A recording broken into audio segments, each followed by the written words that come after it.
Welcome everyone. আজকের ক্লাসে আমরা আলোচনা করব আইজিএন এর উচ্চারণ যদি আইন হয় তাহলে আইএনজি এর উচ্চারণ আইন কেন হয় না, এর জন্য আমরা ইন কেন করি। এই নিয়ে অনেকেই সমস্যায় আছো, তাই সবাইকে রিকোয়েস্ট করব আজকের সম্পূর্ণ ক্লাসটি মন দিয়ে দেখো, তাহলে কেন আইএনজি এর জন্য ইন করতে হয় পুরো বিষয়টা ভালো করে বুঝতে পারবা। এবং অনেকেই এখানে ভুল করছো, তাই খুব ভালো করে দেখবা। চলো তাহলে শুরু করি। যেমন দেখো, আইজিএন ভার্সেস আইএনজি দুটো কিন্তু এক না। আইজিএন এটা হচ্ছে ওয়ার্ড প্যাটার্ন, বাট আইএনজি এটা কিন্তু ওয়ার্ড প্যাটার্ন না। কিন্তু রিডিং পড়তে গিয়ে এখানেই উলট পালট হয়ে যাচ্ছে, তাই ভুল হচ্ছে। খুব ভালো করে মনে রাখবা, আইজিএন এটা হচ্ছে আমাদের ওয়ার্ড প্যাটার্ন, এর জন্য উচ্চারণ করি আইন। যেমন দেখো, SIGN এর জন্য কি উচ্চারণ করব? সিগন, একদমই না। এর জন্য উচ্চারণ হবে আইন। কেন? কারণ এখানে শব্দের শেষে IGN আছে, তার মানে এটা হচ্ছে ওয়ার্ড প্যাটার্ন, এর জন্য আইন উচ্চারণ হবে। যেমন এস এর জন্য so plus IGN word pattern, এর জন্য কি হবে? আইন। তাহলে সো প্লাস আইন, এবার একসঙ্গে উচ্চারণ করো, কি হবে? সাইন। এরকম করে আমাদের উচ্চারণ করতে হবে। ওকে, এবার এই IGN এর পরিবর্তে যদি ING থাকতো, যেমন SING, এর উচ্চারণ তাহলে কি হবে? এর উচ্চারণ সাইন হবে না। এখানেই সবাই ভুল করছে, তাই এই জিনিসটা ভালো করে বুঝতে হবে। যেমন ING এটা কিন্তু ওয়ার্ড প্যাটার্ন না, আমাদের ওয়ার্ড প্যাটার্ন হচ্ছে IGN। বুঝা গেল? এস এর জন্য দন্তস, ING এর জন্য ইং, তাহলে কি হলো? সিং। সো এখানে আমাদের দুটো ওয়ার্ড কিন্তু এক না, দুটো ওয়ার্ড আলাদা ওয়ার্ড। যেমন একটার জন্য উচ্চারণ হচ্ছে সাইন, আরেকটার জন্য সিং। এই বিষয়টাই অনেকে বুঝতে পারছো না। এই বিষয়টা বুঝার আগে চ্যানেলে অনেকে নতুন ভিজিট করছো, যারা নতুন ভিজিট করছো চ্যানেলটিকে অবশ্যই সাবস্ক্রাইব করে রেখে দাও। চলো তাহলে আমরা IGN এই ওয়ার্ড প্যাটার্ন এর জন্য কিছু ওয়ার্ড দেখে নিই। যেমন রিজাইন, এই ওয়ার্ডটার উচ্চারণ হবে রিজাইন। কেন? কারণ একদম শেষে IGN আছে। আমরা জানি ওয়ার্ড প্যাটার্ন থাকে শব্দের শেষে, তাহলে এর জন্য আইন করব। এবার আগেরটার উচ্চারণ করো, RES, এই তিনটি লেটার এর উচ্চারণ করলেই ব্যাস হয়ে গেল। তার আগে এখানে ভাওয়েল আছে, তাই সাউন্ড চেক করে নাও। ই ভাওয়েল, তাই এর জন্য ভি। এস কনসোনেন্ট, তাই এর জন্য সি। এবং আই ভাওয়েল, তাই এর জন্য ভি। তাহলে কি হলো? VCV। VCV রুলে লং সাউন্ড। কার লং সাউন্ড? ই এর লং সাউন্ড। আমরা সবাই জানি ই এর লং সাউন্ড ই হই। এরকম করে আমরা যদি কোনো ওয়ার্ডে ভাওয়েল দেখতে পাই, তার জন্য রুলস চেক করে নেব। ওকে, ই এর সাউন্ড ই পেলাম, তাই এর মাথার উপরে ই লিখে দিলাম। ঠিক আছে, নেক্সট। এবার এখানে আই আর একটা ভাওয়েল আছে, তাহলে এখানে আবার রুলস চেক করব?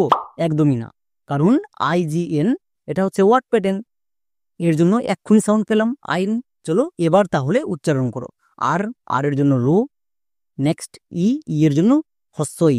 দেখো মাথার উপরে লেখা আছে, এই হস্যইটাই হস্যিকার হয়ে যায়, তাহলে রি।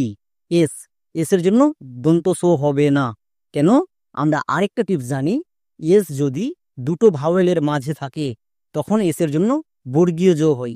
এই টিপসটা আমরা আগের ক্লাসে বলে দেওয়া আছে, যারা রেগুলার ক্লাস করছো তারা ঠিকই বুঝতে পারছো। তাই এখানে এস এর জন্য বর্গীয় জ। ওকে, এবার IGN এর জন্য আইন হই, এটা হচ্ছে ওয়ার্ড প্যাটার্ন। আইন বসিয়ে দাও, তাহলে বর্গীয় জ প্লাস আইন, জাইন। এবার একসঙ্গে উচ্চারণ করো, রিজাইন, রিজাইন। চলো তাহলে আরো কয়েকটি ওয়ার্ড দেখে নিই। যেমন DESIGN, জাইন, ডিজাইন। এখানেও কিন্তু এস এর জন্য বর্গীয় জ হয়েছে।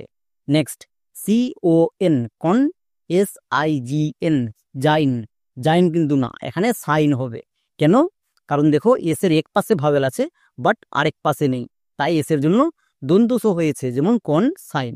সো খুবই ইম্পর্টেন্ট রুলস, এস এর দুপাশে দুটো ভাওয়েল যদি থাকে তখন আমরা বর্গীয় জ করব। কিন্তু এক পাশে যদি একটি ভাওয়েল থাকে, আরেক পাশে যদি কনসোনেন্ট থাকে, তখন বর্গীয় জ করার দরকার নেই, তখন আমরা দন্ত সো করব। যেমন CON, কন। SIGN, সাইন, কন, সাইন। এখানে এস এর জন্য বর্গীয় জ হয়নি। এবার IGN এটা ওয়ার্ড প্যাটার্ন, এর জন্য কি হবে? আইন। তাহলে এস এর জন্য দন্ত সো প্লাস আইন, সাইন। এরকম করে আমরা যদি উচ্চারণ করি, বড় থেকে যতই বড় ওয়ার্ড হোক এক নিমিষে উচ্চারণ হয়ে যাবে। VCB রুল, VCC রুল, কোনো রুলস মনে রাখার দরকার নেই, শুধু আমরা ওয়ার্ড প্যাটার্ন মনে রাখবো। তাহলে IGN এর জন্য আইন করব। এবার দেখে নাও ING এর জন্য ইং সাউন্ড কখন করব। এটা খুব ইম্পর্টেন্ট। IGN এটা হচ্ছে ওয়ার্ড প্যাটার্ন, এর জন্য উচ্চারণ করি আইন। কিন্তু ING এটা কিন্তু ওয়ার্ড প্যাটার্ন না, বারবার বলছি এটা ওয়ার্ড প্যাটার্ন না, এর জন্য সাউন্ড করব আমরা ইন। আর এখানেই সবাই ভুল করছো, ING এর জন্য আইন করে দিচ্ছ, তাই উচ্চারণ এবং রিডিং ভুল হচ্ছে। বাট আমরা এই ভুলটা করব না। যেমন দেখো SING এর জন্য কি উচ্চারণ করব? এস এর জন্য সো, তাহলে সো বসিয়ে দাও।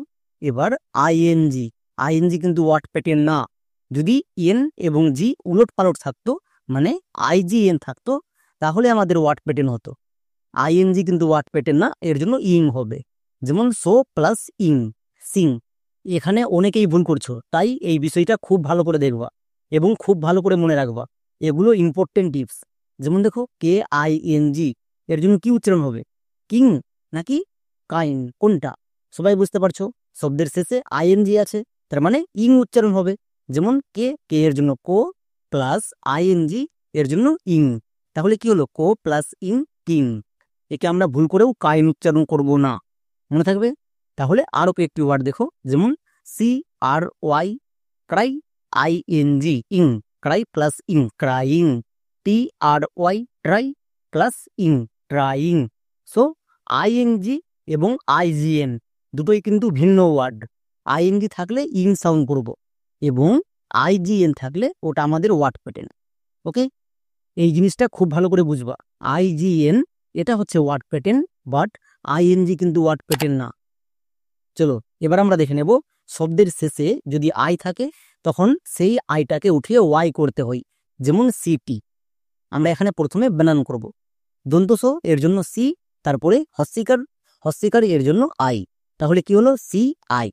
ওকে, নেক্সট টো এর জন্য টি, তারপরে আবার হস্যিকার এর জন্য আই বসিয়ে দাও, তাহলে কি হলো? CITI, city. একদমই না, এটা হচ্ছে ভুল বানান। কারণ আমরা জানি কোনো ওয়ার্ড আই দিয়ে শেষ হতে পারে না। যদি দেখতে পাই কোনো ওয়ার্ড আই দিয়ে শেষ হচ্ছে, তাহলে আইটাকে উঠিয়ে ওয়াই করে দেব, মনে থাকবে। এটা খুব ইম্পর্টেন্ট টিপস। তাই এখন দেখো, শব্দের শেষে আই ছিল, আইটাকে উঠিয়ে ওয়াই করে দিলাম, যেমন CITY। একই রকম ভাবে আরেকটি ওয়ার্ড দেখো, যেমন হ্যাপি। চলো তার আগে বানান করে নাও। হোয়ের জন্য H, জফল আকার এর জন্য এ, তাহলে কি হলো? HA, হ্যাঁ। এবার পোয়ের জন্য পি, কিন্তু হ্যাপি এই ওয়ার্ডে ডবল পি হবে। কেন হবে? এর জন্য আমরা যখন ডবল লেটার এর ক্লাস নিয়ে আসবো তখন বুঝতে পারবা। এবার হস্যিকার এর জন্য আই। ভালো করে লক্ষ্য করে দেখো, ওয়ার্ডটি আই দিয়ে শেষ হয়েছে। আমরা এক্ষুনি শিখলাম কোনো ওয়ার্ড আই দিয়ে শেষ হতে পারে না। যদি শেষ হই তাহলে আইটাকে উঠিয়ে ওয়াই করে দেব, ওয়াই করে দাও, তাহলে কি হলো? HAPPY, happy. এবার হচ্ছে সঠিক বানান। একই রকম ভাবে আরো কয়েকটি এক্সাম্পল দেখো, যেমন HOBBY, হবি। GLARY, গ্ল্যারি। CANDY, candy. তাহলে আমরা শব্দের শেষে যদি হস্যিকার সাউন্ড পাই, তার জন্য সবসময় ওয়াই করব, কারণ আই দিয়ে শব্দ শেষ হতে পারে না। এই টিপসটা খুব ভালো করে মনে রাখবা, তবে ইংরেজি বানান লিখতে গিয়ে আর ভুল হবে না। চলো তাহলে কেমন শিখলা, এর জন্য কয়েকটি হোমওয়ার্ক করো। যেমন নিচে 3টি ওয়ার্ড দেওয়া আছে, 3টি ওয়ার্ডের উচ্চারণ কেমন হবে সবাই কমেন্টে লিখে দেখাও, তবে আমি বুঝতে পারবো যে পুরো ক্লাসটি করার পরে কে কতটা শিখতে পেরেছো। তাহলে আজকের মতো এখানেই, দেখা হচ্ছে এরকমই একটা নেক্সট ভিডিওতে।